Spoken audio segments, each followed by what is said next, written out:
avoir 13 minutes. Bienvenue sur cet espace Agora de l'usine extraordinaire. Merci d'être venu à cette conférence qui va être animée. Et je vous présente quelqu'un dont vous ne connaissez pas le métier, qui est pilote maritime.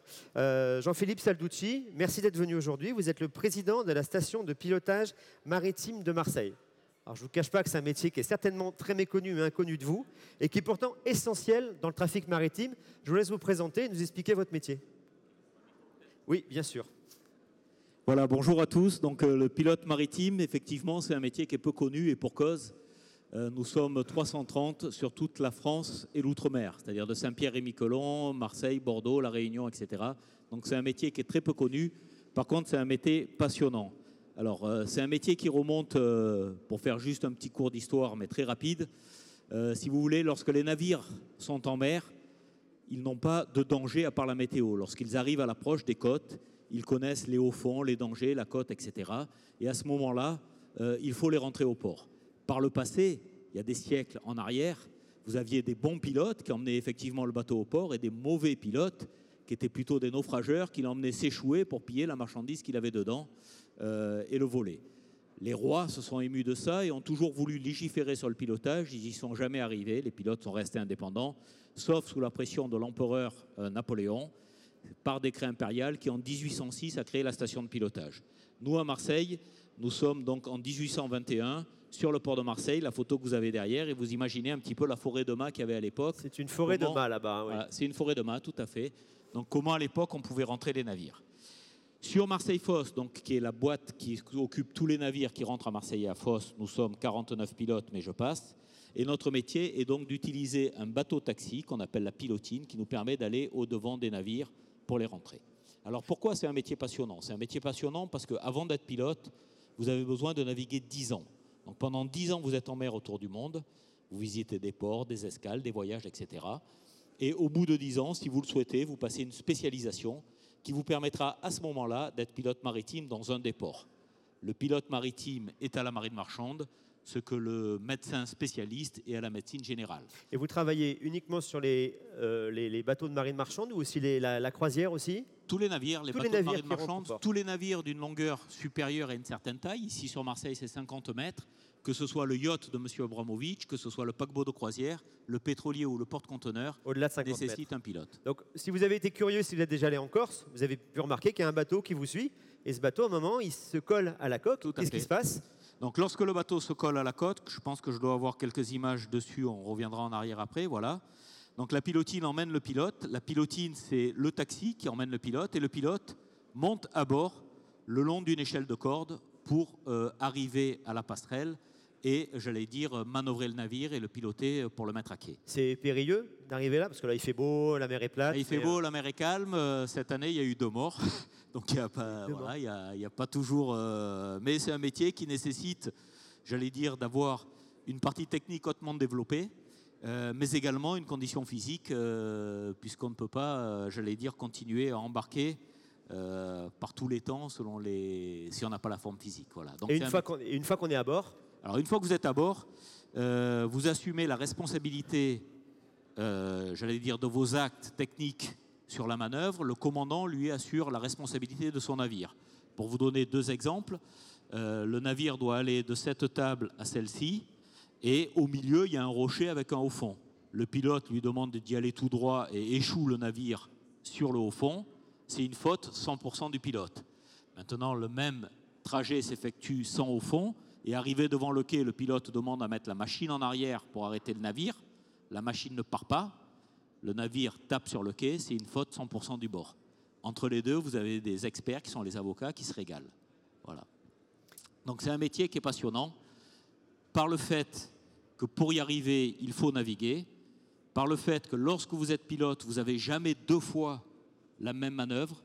C'est-à-dire qu'un même navire... vous faites la même manœuvre sur un même navire, mais il n'est pas chargé de la même manière, donc il est plus lourd, moins lourd, le vent n'est pas le même, il dérive plus, il dérive moins, vous êtes fatigué, le capitaine n'est pas le même également, ce qui lui permet donc, j'allais dire, de mettre plus de puissance, moins de puissance, donc vous n'avez jamais la même manœuvre.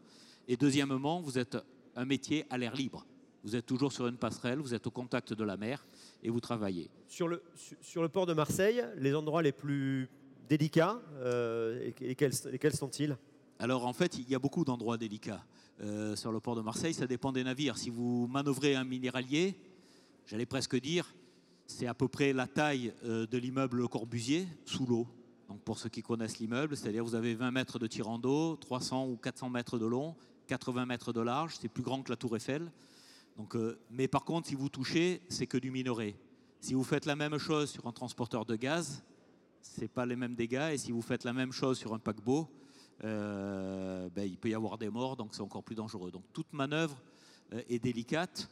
Maintenant, c'est vrai qu'il y en a dont le risque est beaucoup plus léger qu'un autre. Pour vous simplifier un petit peu le métier de pilote et le risque qu'il y a, c'est quand vous étiez petit, on vous a appris à marcher.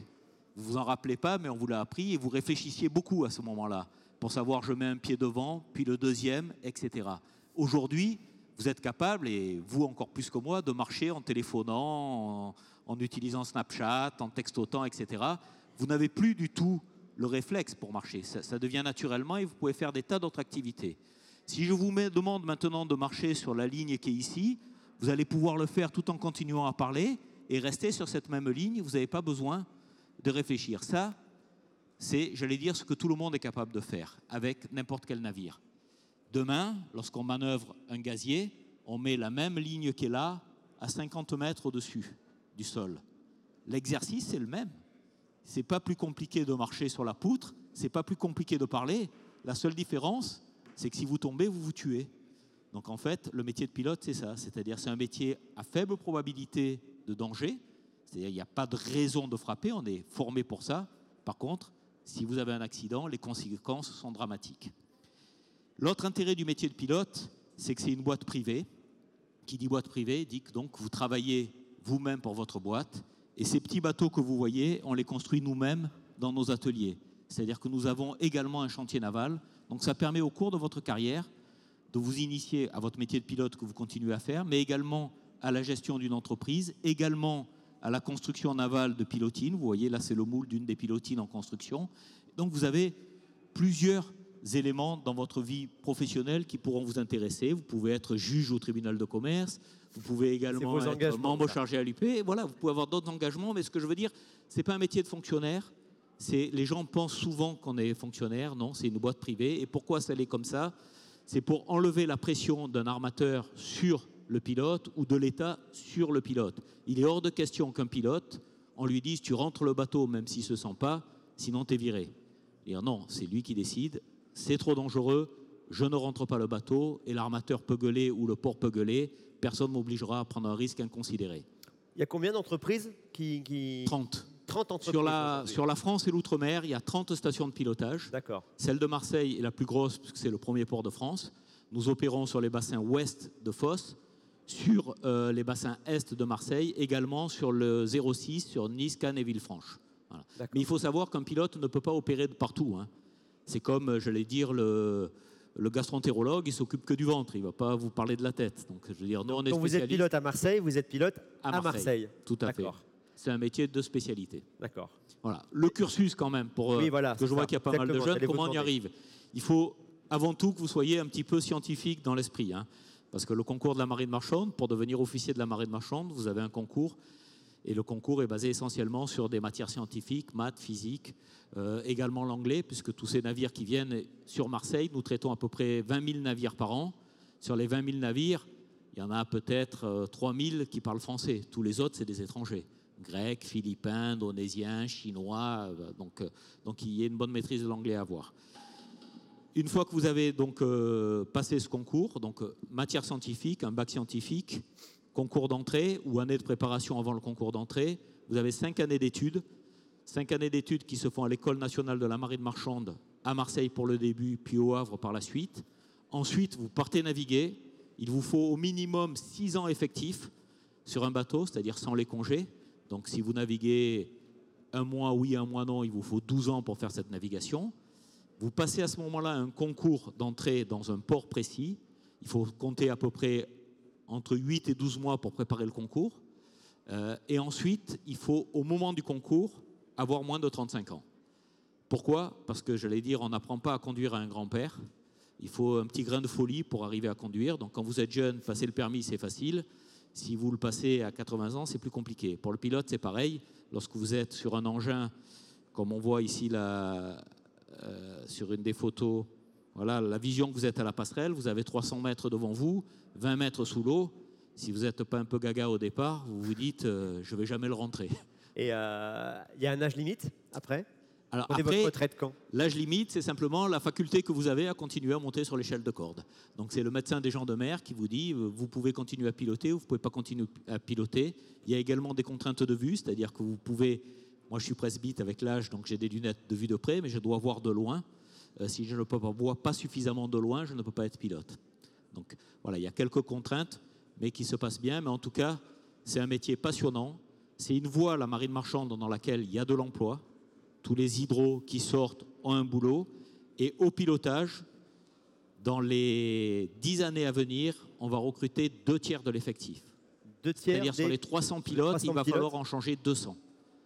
Donc c'est un métier d'avenir sur lequel il y a de l'emploi et de recrutement. Sincèrement, les gars, ça vaut le coup de vous mobiliser et de travailler. Vous avez dit, les gars, j'ai vu que des hommes, il n'y a pas de femmes? Oui, alors nous ne sommes pas très forts pour la parité, je l'avoue. Sur les 330 pilotes de France et d'outre-mer, il y a 2 femmes. 2 femmes. Donc il y en a une en Martinique et une à Rouen. Mesdemoiselles. Voilà. Pourquoi il y a 2 femmes? Ça s'explique. Ça s'explique parce que si vous voulez, d'abord il faut naviguer. Donc quand vous naviguez, ça veut dire que vous ne pouvez pas avoir d'enfants, parce que dans la marine marchande, dès le premier mois de grossesse, malheureusement, vous êtes débarqué. Et donc ce retard que vous avez pris fait que souvent vous êtes forclos par la limite d'âge des 35 ans. Parce que c'est très tendu. Parce que vous avez, même si vous avez toutes les conditions, à 33 ans, si dans aucune des stations de pilotage il y a un pilote qui prend la retraite, on ne recrute pas. Donc il n'y a pas de concours.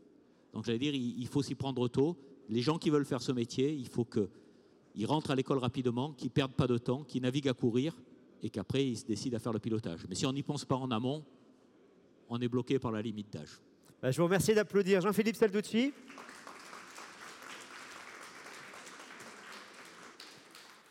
Et écoutez, il y en a qui attendent là-bas, donc je pense que vous pouvez sortir par là-bas. Suivez ma main, sauf ceux qui souhaitent rester. Vous pouvez rester ici, mais sortez par la gauche, s'il vous plaît. Enfin, par la gauche, par là-bas.